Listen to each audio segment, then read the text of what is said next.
बाबू हम पास हम बताई था कि दिखाओ ना, तो फर्जी परेशान हो तू, हम बहुत पढ़े लिखे रहे। पूछ ली तो भैया देखो हमारे लड़का पास हुआ कि ना है।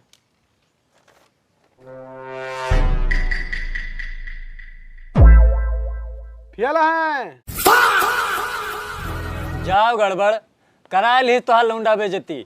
हमारे अपने लौंडा के ऊपर गर्व है, देखो या फिर फर्स्ट डिवीजन पास भवा। अरे ठीक बा हो ये का हुआ, एक ठो कागज का टुकड़ा तो आटा फेल पास लाग रहा था।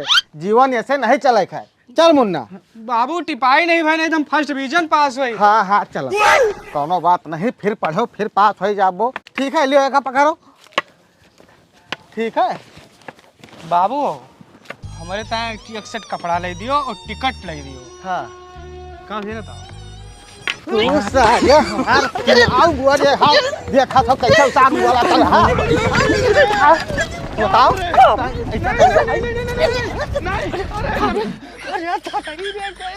जन्म साड़ वाड़ रहे हो का एकदम। ये हमारे